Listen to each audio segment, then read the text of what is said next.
एक अनूठी love story. दोस्तों, आज मैं आपके लिए काफी महत्वपूर्ण कहानी लेकर हाजिर हूँ। किसी से प्रेम करने की कोई वजह नहीं होती। प्रेम तो सिर्फ प्रेम है। यदि वजह है तो वो प्रेम नहीं पसंद है। उससे मिलने से पहले मेरे जीवन में कुछ खोखलापन सा था, एक अजीब सा खालीपन था जिसे आज तक मेरे अलावा किसी ने महसूस नहीं किया। क्योंकि मैं स्वभाव से बहुत चंचल थी, इस कारण मैं कॉलेज में भी और घर में भी लोगों से घिरी रहती थी। इसके बावजूद कि मैं बहुत बोलती थी, मेरे जीवन का एक दूसरा पहलू भी था और जीवन के उस हिस्से में आने की इजाजत मैंने किसी को नहीं दी। बाहर से खुश दिखाई देने वाली लड़की जिसे लोग हर पल हंसते खिलखिलाते देखते थे, उसके बारे में ये अंदाजा तक नहीं लगाया जा सकता था कि वो अंदर से इतनी अकेली होगी, ढेर सारे दर्द अपने भीतर समेटे हुए होगी। मैंने अपने आसपास एक घेरा सा बना लिया, कोई भी मेरे द्वारा बनाए गए दायरों को नहीं तोड़ सकता।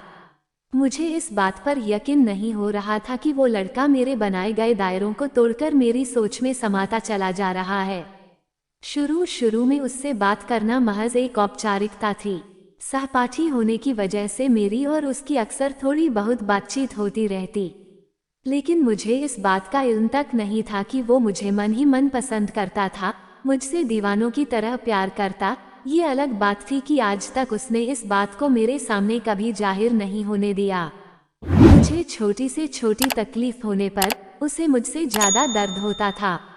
कोई ऐसे भी किसी को चाह सकता है, यकीन करने में बहुत वक्त लगा, लेकिन समय के साथ मुझे इस बात का एहसास हो गया कि ये लड़का मेरी चिंता करता है, मेरा ख्याल रखता है। उसके प्यार में पागलपन था, मेरी खुशी के लिए वो कुछ भी कर देता था।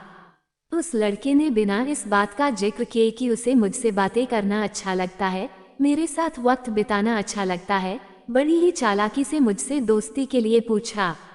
उस दिन संयोग से हम दोनों कॉलेज में जल्दी आ गए और क्लासरूम में कोई नहीं था। उसने कहा कि क्या मैं तुम्हारा हाथ पकड़ सकता हूँ।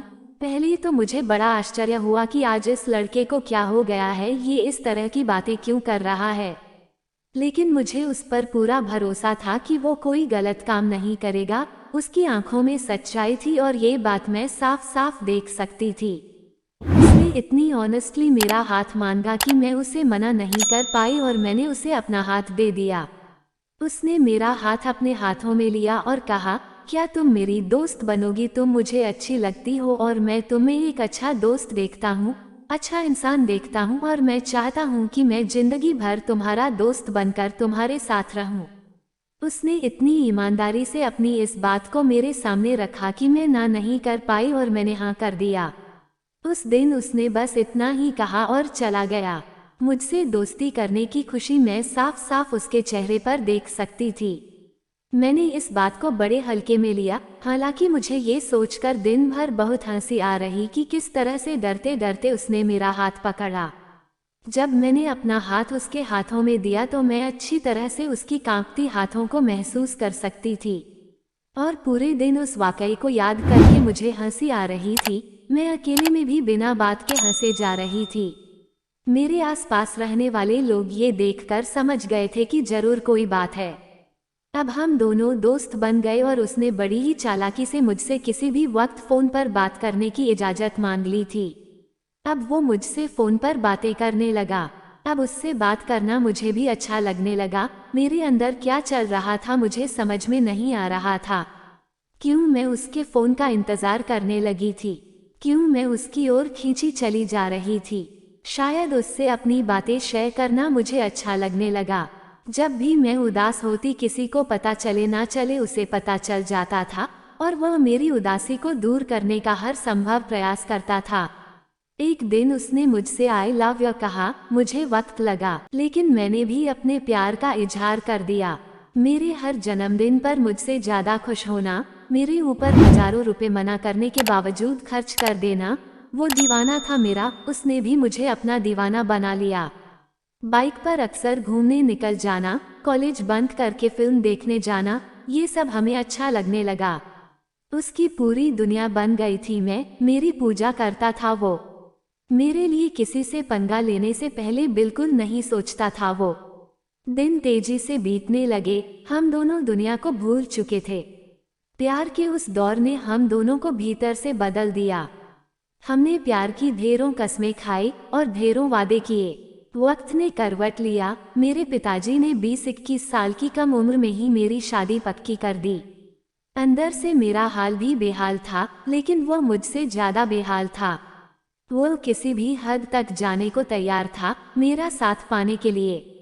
लेकिन मैं जानती थी कि अगर मैं घर से भाग जाती हूँ तो मेरे घर वालों का समाज में जीना मुश्किल हो जाएगा।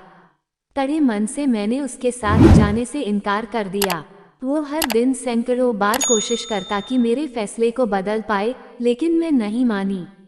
मेरी शादी हो गई, हर कोई खुश था, उस लड़के के सिवा। अपनी शादी के बहुत महीनों के बाद मेरी उससे मुलाकात हुई।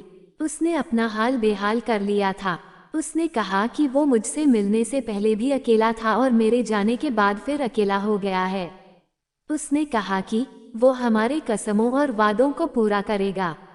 वो कहता है कि प्यार की लड़ाई तो वो हार गया है, पर प्यार की जंग जरूर जीतेगा वो कहता है कि तुम भले मेरा साथ न दे सको, मेरा प्यार तो मेरे साथ है न। मेरे प्यार के सहारे उसने जिंदगी में आगे बढ़ने की ठानी है। वो कहता है कि उसका प्यार सच्चा है, इसलिए उसका प्यार कभी उसकी कमजोरी नहीं बनेगा। मुझे अपनी गलती का एहसास है, क्योंकि मेरा प्यार मुझे से ज्यादा दुखी है और मैंने उसकी जिंदगी को बर्बाद कर दिया है। मैं उस दीवाने के प्यार को सलाम करती हूँ, जिसके पास न मेरा तन है, न मेरा समय, न मेरा जीवन, पर अब भी वो मुझसे प्यार करता है। पर उस दिन उसने मुझसे झूठ बोला था। शायद वो बुरी तरह टूट चुका था, जबकि उसने खुद को बहुत बहादुर दिखाने की कोशिश की थी। वो लोगों से दूर होता चला गया था और लोग उससे दूर होते चले गए थे। बुरे लोगों से दोस्ती कर ली थी उसने।